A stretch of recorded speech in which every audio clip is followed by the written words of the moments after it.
Every single day, you are losing deals because of lack of leadership and lack of authority. I've just built a full hour-long training explaining exactly how I use leadership and authority to close $2 million worth of deals in the high ticket space. Stop getting think about it objections, get more answers on the call using these simple tricks. Okay, and I'm going to walk you through step by step everything that you need to do on your calls to convey more leadership and convey way more authority. So yeah, I hope you guys enjoy it, and let's dive straight in. What we're going to go through today is leadership and authority, the intangibles. This is what separates good and great. Good salespeople have good scripts, they know what they need to ask, they can follow a process, and they close deals consistently. Great salespeople who make all of the commission, close all of the deals, win all the bonuses, or scale their agencies the fastest, whatever it may be, are leaders and authority and have authority in their specific field. So this module or this video today is going to take you from being a good salesperson to a great one. And I truly mean that. Like, I have seen salespeople who've come in and learned every process, understood what they need to ask the right question, and only close at 20%. And I've seen sales reps come in, barely learn the script, barely know the product, and close at 35% just from leadership and authority. So this is a big one. Okay, we're going to start with leadership. So the definition of leadership is the ability to influence and guide others to achieve a common goal. So if we pull that apart, essentially the common goal, as we're all aware, is closing the deal.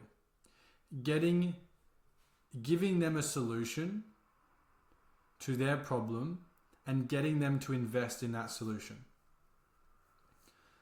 So to close deals and have leadership, you have to be able to control the pace and lead the prospect through to a decision. A think about it objection is just the prospect telling you or selling you on the idea that what you have presented is not right for them at this time. So like previously mentioned, a sales process is a line of dominoes falling. If you miss one, the rest won't fall. Okay, so let's stick on this sentence for a second. A think about it objection is just the prospect selling you on the idea that what you have presented them is not right for them at this time.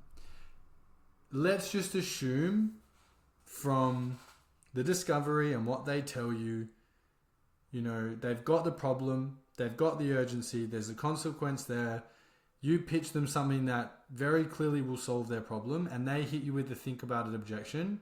They're just selling you, right? They're selling you that, okay, you were actually wrong. What you presented me isn't what I need. And that can start at any point of the call, right? If we think about the dominoes, okay, a think about it objection is not just a quick final decision that someone magically comes up with at the end of the call. This objection can and most likely was created or at least started to form in discovery and then pitch. If you're taking someone through a discovery and you aren't diagnosing properly, you're letting them give you surface level answers, you're not leading them through the process, and they're talking the entire time, they're interjecting their expertise, and they feel like the one controlling the call, who has all the answers and has all the information, they're definitely thinking in the back of their mind, I don't think this is the person I want to work with. So you have to treat this as one process, all the way from discovery to closing the deal. It's not, I know we break it up into multiple parts, but this objection would have come up in the discovery, in their mind. When I'm reviewing my own calls or when I'm reviewing calls of my one-on-one clients, I can tell you 9 times out of 10 what the objection would be based on probably the first 10 minutes of the call. Just based on discovery. because the leadership and all the answers are in the hands of the wrong person in this scenario. The more control that you give to the prospect, the more likely this objection will come up at the end. Because why would anyone spend any money and pay someone to do a service that they believe they're more of an expert in? Like, that just doesn't make sense, right? So I want you to think of leadership as something that you can lose. Okay, so you can lose leadership through discovery. You can lose leadership throughout any part of the call. And this is something that we're going to come back to a lot, right? But today specifically, when we focus about leadership in terms of discovery, here are some ways that you can lose leadership. Allowing the prospect to ramble about non-relevant things, right? So we've already spoken about interjecting. Okay, getting in the conversation consistently, interrupting, interjecting, and keeping the conversation on track. If you let them ramble in discovery, you give the prospect an unconscious right to ramble in objection handling when you have to slow things down and get them to make a decision. Like if you get someone on the call and through what prompted you to book the call, in problem, they're rambling, you're not really diagnosing, they're taking you on a journey about their life and telling you why they've ended up in this situation because of X, Y, and Z, and they had a bad child, like all this sort of stuff that isn't relevant to what you're trying to get from them. In the back of their mind, they're thinking, oh, okay, I'm allowed to talk as much as I like. So when we get to the end of the call, when we're handling the objections and really trying to get them to make a decision to pay the money, and you just have let them ramble the entire time, they're going to ramble their way through not making a decision. They're going to ramble or talk themselves out of not making a decision, or even worse, talk you in to them not making a decision. So we have to be on top of this from the very beginning. As soon as that person shows up on Zoom, the leadership, the fight for control will start. This will be harder with certain individuals, but majority of calls, like you will be able to win this, right? You kind of will start with a certain level of leadership, right? If you do things correctly, but you can easily let that bleed away. So we don't want to lose leadership by letting the prospect ramble and talk about things and give excuses for why they are in their situation. Never let them give excuses for why they're in their situation during problem. Never let them give you excuses about why they haven't got where they want to be, but they feel like they're going to get there soon. If you let them give excuses, you will let them get off the call instead of closing the deal. So do not let them ramble. Do not let them give you excuses. The next one, allowing the prospect to give you surface level answers without challenging them or digging deeper. Right? This really ties back into what I was talking about before. If you let the prospect bullshit you in discovery, they will bullshit you in the close, and you will get to think about an objection on every call. You need to uncover the truth with every question you ask. If you want to get the truth, whether they want to buy or not at the end of the call. So again, at the end of the call, all we're trying to figure out is, does this person actually want to buy this service, right? Which is the truth, yes or no. It's a binary decision. So we want to know, what is the truth? I want to think about it is not the truth, right? It's either, I want to think about it is pretty much a no, right? But it's definitely, I don't want to buy today. Okay, and 9 times out of 10, think about it, ends up in, I don't want to buy ever, right? So we need to get to the truth at the end of the call, right? It's like people saying, oh, you need to frame it like, look, I just want a yes or a no, no, think about it today. That isn't going to get you the outcome that you want. What will get you the outcome that you want is by challenging surface level answers, challenging excuses, digging for the truth in every answer. Is this the real problem? Or is this just what they want to believe and want me to believe the problem is? Is this really important for someone to act now? Or are they just telling me that it's important just to see what I do? Is this truly why someone wants to do this? Is this truly why they want to get to their goal? Or is this just what they're telling me to appease me and get this part of the call over and done with? We have to dig deeper. Not just what they want to get out of this or where they want to get to, but why they want to get to and why that's important to them. If we can not give them permission to lie to us in discovery, we will not give them permission to lie to us in the close. If you accept lies at any point of the call, you will end up accepting a lie, or they will sell you on an outcome that isn't in the best interest for you or them, hopefully. So you always have to dig deeper and never take anything for granted or listen to really what they say if it doesn't feel like it's real. Another way to lose leadership is rushing the call.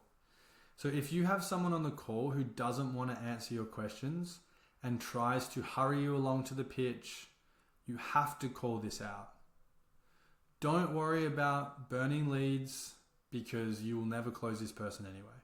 Like if someone gets on the call and says they answer the first 5 questions and go, look, I know lots about you. I just want to get to the pitch. Tell me what you do. You can't appease that.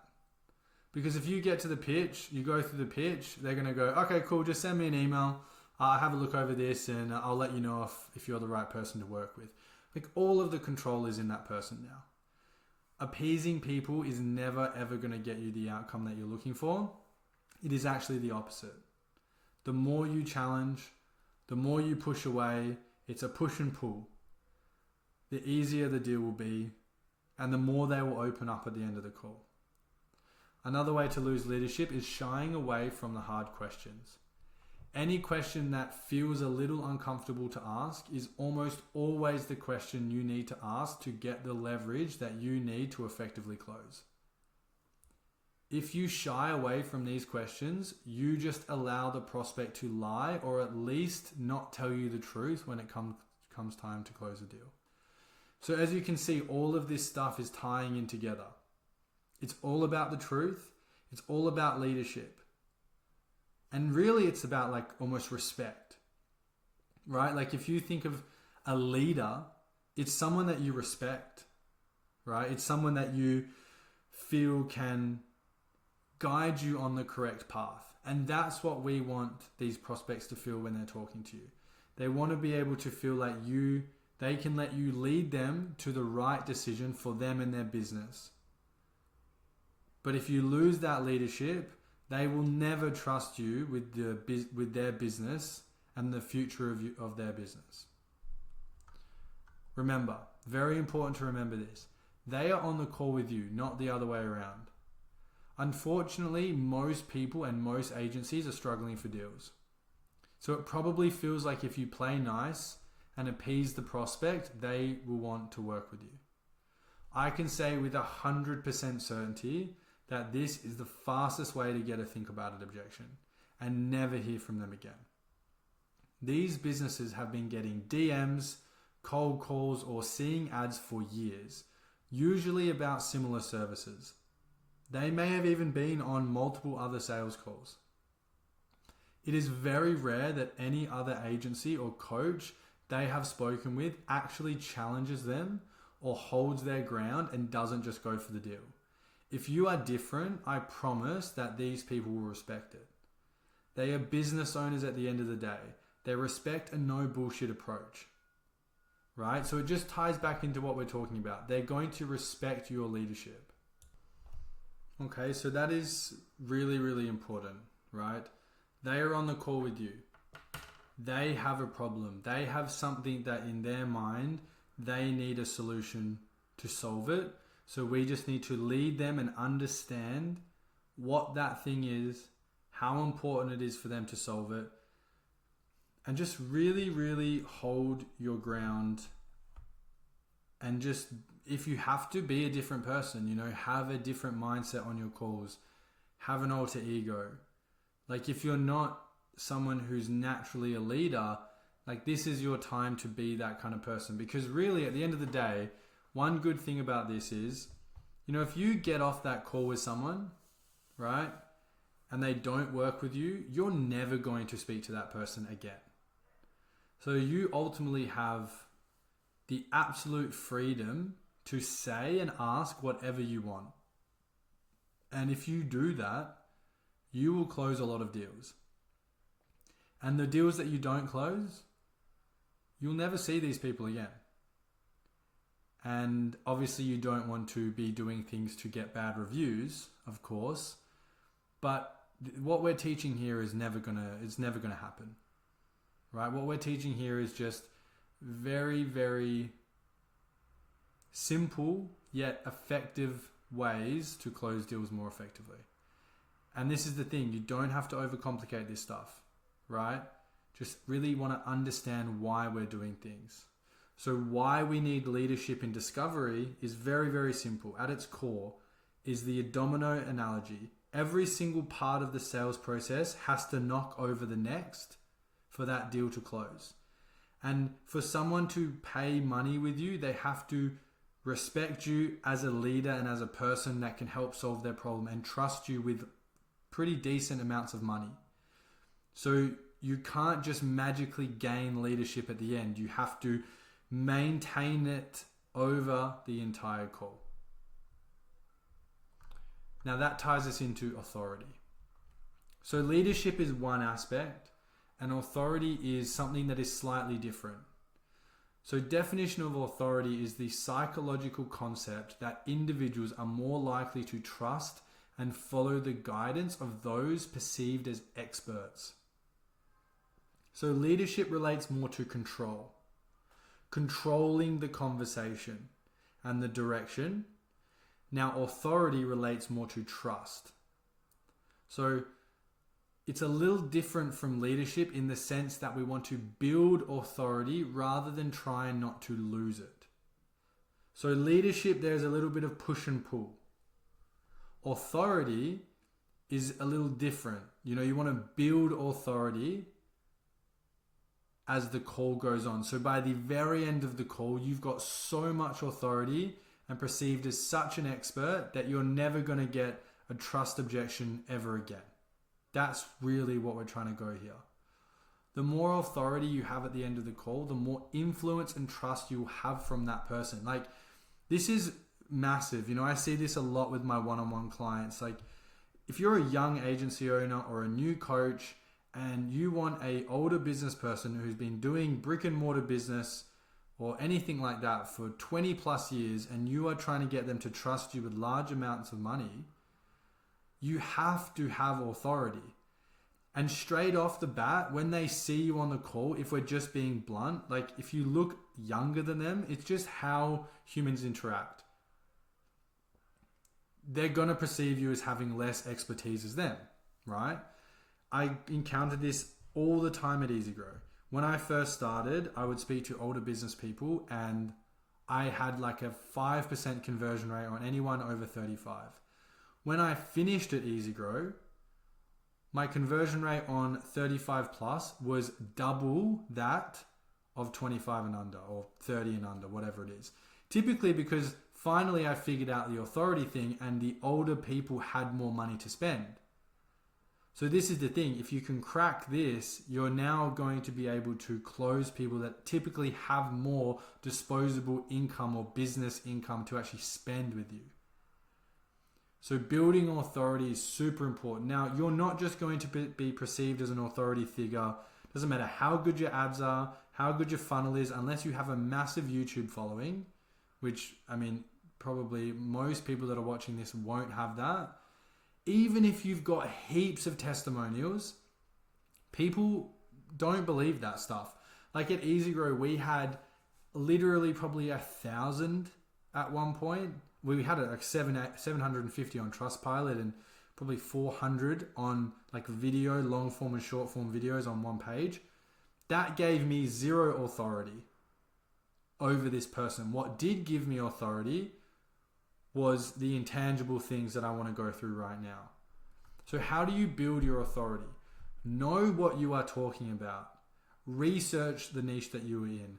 Know the most common pain points. Speak their language. Now, this is actually something that gets thrown around a lot on YouTube, which is very, very, very, very important.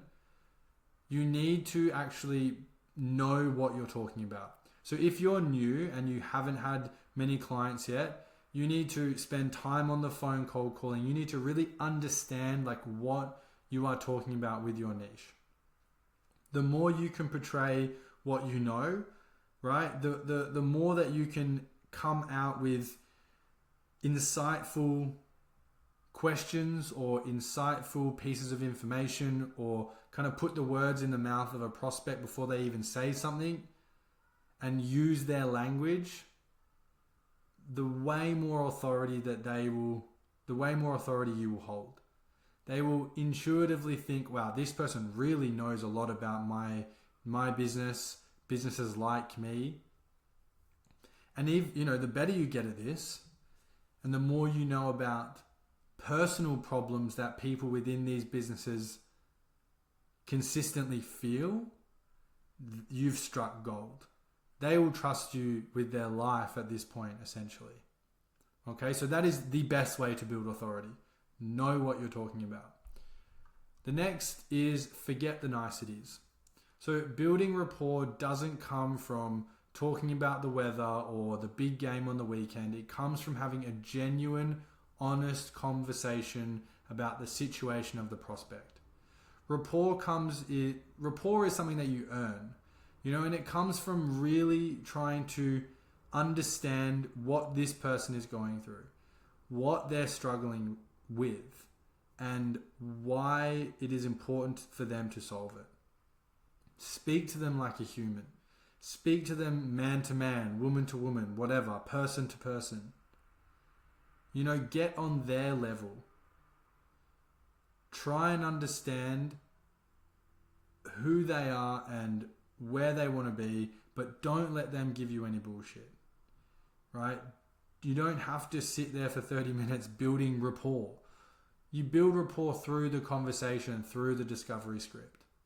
And genuinely, the more experience, and the older they are, the more that they will respect this stuff. And then challenge them. Don't just accept their first answer. If it feels surface level, it probably is. Always look to probe and go deeper underneath just their words. Like, if you just allow someone to lie to you, that means they're probably lying to themselves. And this is the thing, if people are lying to themselves about the problems and things that are happening in their business, but they're still on the call to get a solution, they have a certain level of awareness of the thing that they're probably lying about right now. So we really want to come from a place of like, actually, no, I need to challenge you because I care about helping you. And if you do it like that, and someone gives you an answer to a question and you just feel like, man, if I just accept this answer, am I really doing a service to this person in their future? And if the answer to that question is no, you got to go deeper. Like if someone just says, I just want to make more money. I've got examples coming up in a second, okay? So I'm going to go through all of these, but just challenge these people. Genuinely care about their outcomes and their future, and they will respect you for it. Push and pull, okay? How to build authority, push and pull. If the prospect isn't giving you a problem, push them away. Because if there is no problem, there is no solution. If you have the strength to push someone away and not be desperate for the deal, you will build massive authority. Because if we play it out, it's very easy to understand. I think this is probably the biggest one. Okay, so situation A. You've got a prospect that comes on, you've got someone who's trying to close them into some service, and they're not giving a problem, they just want to get to the pitch, things are going okay, and you just go, oh, okay, yeah, this is what we do, oh my God, okay, do you want to work with me, blah, blah, blah. They're going to be thinking, oh man, this guy needs some deals, he's just trying to close me, he probably isn't an expert. Versus option B, where I want you guys to get to, someone comes on the call, yeah, things are going all right. I'm just curious to see what you do. I appreciate that, man. But look, honestly, if you don't have a problem, I don't think I can help you. Whoa. This person isn't desperate for the deal. they don't just want to take my money. They actually want to solve my problem. Wow, maybe I should actually take this a bit more seriously and tell him what's really going on. Because desperation, it seeps through your voice, through the way you act. It will seep out of you like green sludge that someone can see. But if you're not desperate and you can sit there and say, well, if you don't have a problem, there's no solution that I can give you, I don't think I can help, they will perceive you as an absolute expert. If we even expand this further out, take Apple, for example. Apple doesn't have to do sales. Apple doesn't care if you want a discount on the phone. It's like, here's our product, take it or leave it. They're the best at what they do. Right? They have the authority. They are the experts. People line up out the door to buy their products because they're not desperate to get people in. Whereas if I went on the street and tried to sell people a phone for $1,000, they'd be like, absolutely not. It's the same idea. Okay. So trust, right?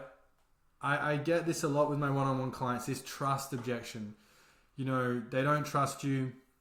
They want to call your other clients. They want to look at your testimonials. They need to have a conversation with your other clients to make sure you're not a scam, all of this sort of stuff. At the end of the day, like if a business owner got on with someone like, again, Alex Hormozi, there is zero chance that person is going to say, oh, Alex, I need to speak to all your other clients just to make sure what you do is real. He's just going to be like, all right, mate, maybe this isn't for you then. Right? Because people trust him. And I'm saying excluding all of the context of YouTube, branding, just if that man was on the call, just the way he carries himself and the authority that he has, it will close deals. So the definition of trust is a firm belief in the reliability, truth, or ability of someone. So if someone says like, I want to think about it, you can really break this objection down into two things. Value, right? So either they don't see the value, which can happen, right? And if they don't see the value, well, you've either done something wrong in problem or you've done something wrong in pitch, or they don't trust you. They fear making the wrong decision. They don't trust that you will actually reliably or have the ability to get them results.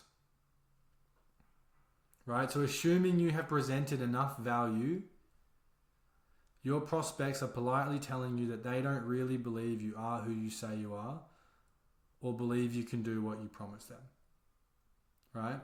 And that doesn't come from just what you've pitched, right? Because, I would imagine a lot of you guys all have a pretty decent pitch right now, or you've seen some pitches, not decent, but like you've seen pitches on YouTube, you've probably watched people pitching, and you've got all the slideshows, you've got all the breakdown, how it all works, you've got all the return on the investment, all that sort of stuff. The ROI is clearly there. We get you 10 leads in, you get $100,000 out, it's a return on investment of 3.2 times, all that sort of stuff. The pitch is there. The perceived ROI from your side is there. But it's like, I just need to think about it. I just don't trust you. They don't trust you as a person. And that's probably kind of hard to accept, I guess. But like, think about it really is like, I don't really trust that you are going to do what you say you do. And again, sales calls are like dominoes falling. If you lose authority in the discovery, the trust between you and the prospect will slowly bleed away. So again, the more you hold your ground, the more you challenge, the more you speak their language, the more expertise that you build through the discovery, through the pitch, the more respect and authority you have at the end of the call. Also as well, if you don't have the authority during discovery, it's very tough to build authority back in pitch. Same with leadership. Like, if you've done a bad discovery, but you do an amazing pitch, you still probably won't close that deal. If you do an amazing discovery and an average pitch, you'll probably close that deal. Like, your pitch is not your saving grace. Like, oh my God, this is what's going to get them to close the deal. It's actually what came before it. Because if you lose authority and bumble your way through discovery and don't speak their language and don't ask the right questions, and maybe even they ask you some questions and you don't have an answer to it, all this sort of stuff, which again is what I see with my one-on-one clients. Like, for example, Vanessa, she missed one question in discovery, right? So she missed one question around like how they were getting the leads. And then the guy asked her, wait, hold on a second. Do you know about this thing, how he was getting leads? She said no. Then he asked where she's from. And he was in the UK. She's in Portugal. She said Portugal. And you could just feel the change in tone and his face. He went, oh, you're not in the UK. Interesting. And the rest of the call, he was shut off. Pitch didn't hit. He was like, I don't know. I don't really feel like it's... Like, it just from that one thing, she lost the authority and it just started to bleed away and her pitch was just not working. So if you have a terrible discovery, you're not going to save yourself with pitch and you are not going to save yourself with objection handling. Right? Like, if you have an average discovery and an average pitch, but you're an absolute wizard at objection handling, maybe you've got a chance. If you have an amazing discovery, an average pitch, and you're pretty average at objection handling, you've got a pretty good chance. Right? So I just want to really emphasize the importance of this and how from the soon as you get on the call, the clock is ticking, these things start. So you need to hold your ground. You need to be ready. You need to be firing. You need to be prepared to do this effectively. So I've been talking a lot about challenging, pushing someone away, etc., etc. So I've got some examples here. Okay, and I'm just going to go through them and show you how we actually build this stuff out. So the easiest way to challenge someone or challenge a surface level response is simply just to put it back to the prospect. Majority of this will happen when diagnosing problem.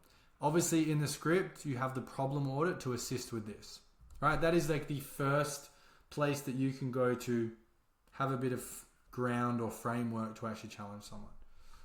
However, this can happen at any part of the call. Okay, so this is just a bit of a key. So the question is in orange, prospect is in red, and you are in green. So basically the question is, all right, what's the biggest problem? Prospect says, nothing really. I was just interested to see what you do. Really? There's nothing stopping you from getting to 50K a month. Like, I would say it like that. Really? There's nothing stopping you from getting to 50K a month? Like, what the fuck? Why are you here? Oh, well, we could have more leads. Okay, well, are you not getting enough leads now? No. Okay, anything contributing to that? Well, we don't really have a system in place for that. So this is really clear, and this is not just something I have scripted and made up from my brain. This is literally exactly a conversation I've had when selling Easy Grow. Like, hey, Steve, like, what's your biggest problem stopping you from getting to 10K a month right now? Just to, if anything. Oh, nothing. I'm just really interested to see what you guys do. There's not much information on the funnel. It basically just told me to book a call. Okay, well, really, like, there's nothing stopping you from getting to 10K, and it just flows like that, right? So now we have a problem. There's no system in place to get as much leads as they would like. Okay, we'll go again. What's the biggest problem stopping you from getting to 50K a month? Oh, we have systems in place. I just want to grow faster. Whenever someone says, I just want to grow faster, you just think the inverse. So I just want to grow faster means they're not growing fast enough. Okay, that's the problem. Why are they not growing fast enough? So I just want to grow faster. Okay, well, why not just double down on what you're currently doing? Pushing away. Why not keep doing the thing you're doing? Oh, because, more is always better and we're looking to grow. Okay, I get that. So what, you want to double your revenue in the next year, correct? Yes. Okay. Do you think your current approach can get you there? Yeah, I think so. So really, this guy is like, this is no problem at all. He's got a system in place. He just wants to get there quicker. He wants to get there in a year, but and his current system can get in there in the time frame he said he wants to. So I would just be like, okay, well, why not just keep doing that? Oh, well, because it would be better to double our rev in 6 months. Ah, okay. Well, do you feel like your current approach can double your revenue in 6 months? I don't think so. Ah, okay, why not? We aren't getting enough leads for that. Okay, well, anything you think is contributing to that? Now we're just back into the script. Oh, our process is manual and we can't scale it. Well, okay, well, with your current approach, will you get to the goal as quick as you want? Probably not. Is that having an effect on you? Yeah, it's a bit frustrating. Do you want to settle for that? No. Now we've got the problem. And obviously, as you can see, guys, more high-level stuff, this is consequence questions. So I'm bringing consequence questions into problem to get stuff out of the prospect, get information that I need. This is really where I want to get you. But the big kicker here is here. So why not just keep doing that? You could even make a little bit more, add a little bit more to that. It's okay, so do you think your current approach can get you there? Yeah, I think so. Okay, man, well, you might not need our help. Why not just keep doing that? Oh, well, because I'd rather get there in 6 months. That's why I clicked on your ad. Okay, fair enough. So do you feel like your current approach can get you there in 6 months? No, I don't think so. That's kind of why I'm looking around. Okay, why not? And now we're just back into the script, right? So it starts to make a lot of sense. And now what do we have? We've got not enough leads, manual, not scalable, and frustrating. That is more than enough information to pitch this person effectively now. More than enough information. So we've got another one. This is more for people who are selling courses, I guess, or info products. Someone says to you, I think I can do it myself. It's what's the biggest problem, for example? Or this can come up really anywhere, even in the why now question. If you say why not double down or why not just keep doing this yourself? And they go, oh yeah, I think I could probably do this myself. It's okay, fair enough. Well, why not just keep doing that then? I will. I just want to see what you do. Okay, yeah, I appreciate that. However, if you can do it yourself, I don't feel like you're going to need us. It's yeah, but your ad said you can get me more appointments. Okay, this is important. It's all right, yes, we can. Do you need more appointments? More appointments. Yes, we do. Well, how many do you want? I want to double our appointment flow. Okay, can your current system achieve that for you? I'm not sure. Well, why not just try?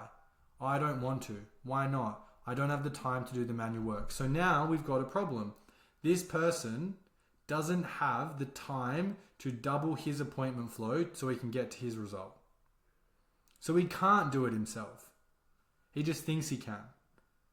Right? He might be able to. Genuinely, he might be able to. But he doesn't have the time to do it.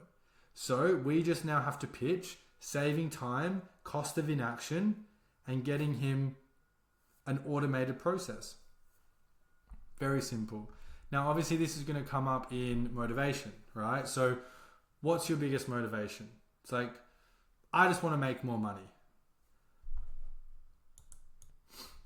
I hate it when people say this. It's you don't just want to make more money. This theoretically is just so annoying. It's if someone ever says to you, I just want to make more money, that is such bullshit. Okay, so in the process of the call, what's your biggest motivation? It's oh, I just want to make more money. Yeah, no, I get that. What's the extra money going to be for? Nothing, I just want to grow the business. Oh, okay. So why bother then? Why not just stay where you're at? The money doesn't really matter. And because if the money is not going to be for anything, right? Why even bother? Why bother then? Why not just stay where you are? It's oh, because I just want to hire someone. I just have to pay them. It's okay, so why are you looking to hire someone? So I can do less work. So, all right, well, what are you going to do with all that extra time? Spend a bit more time with my family. Okay, great. So what would that do for you on a personal level? All right, so now we've taken, I just want to make more money, to family. Now, another one here is I just want to make more money. So, okay, I get that. What's the extra money going to be for? It's oh, nothing. I just want to grow the business. It's okay, well, is that you just want to grow it forever? Is that going to get to a point where you stop? It's like, oh yeah, I probably want to, get to 150K a month and have an exit. It's like, all right, well, when do you want that to happen? Oh, in the next 2 years. It's like, okay. Do you feel like you could get there in the next 2 years? How are you going right now?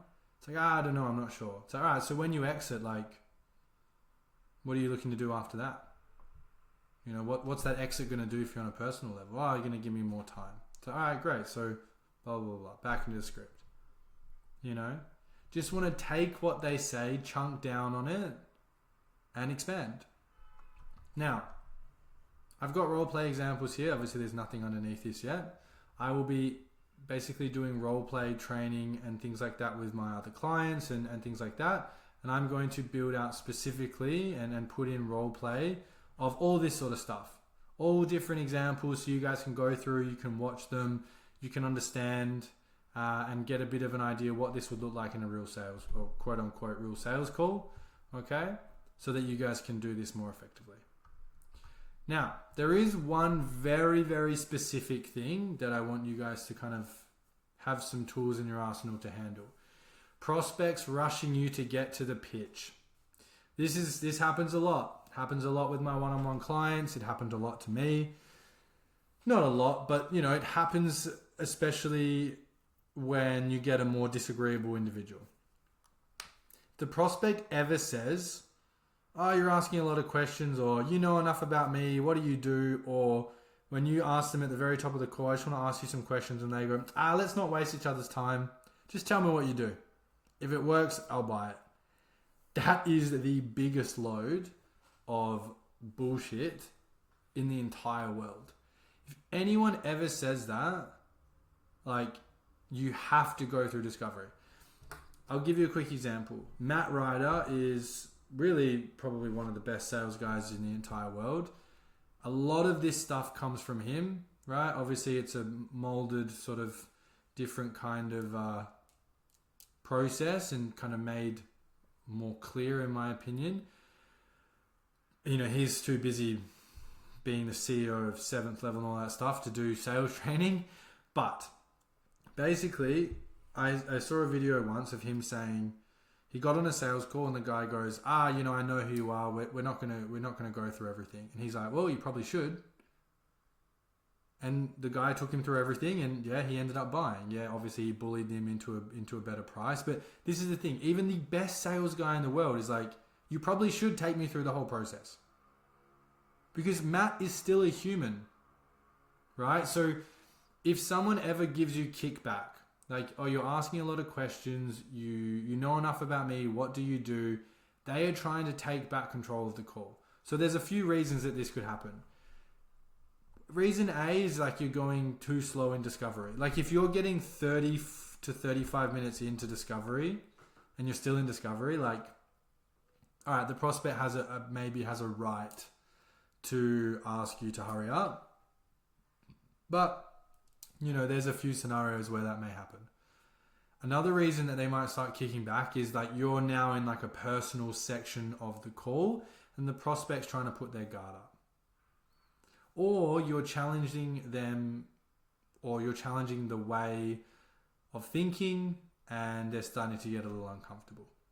A prospect wanting to rush to the pitch for these last two reasons doesn't always mean that you're doing a bad job.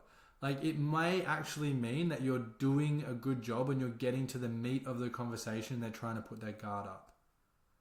Right? So if it's long into discovery and someone kicks up, right, maybe you're doing the wrong thing, but you guys know how long it should take.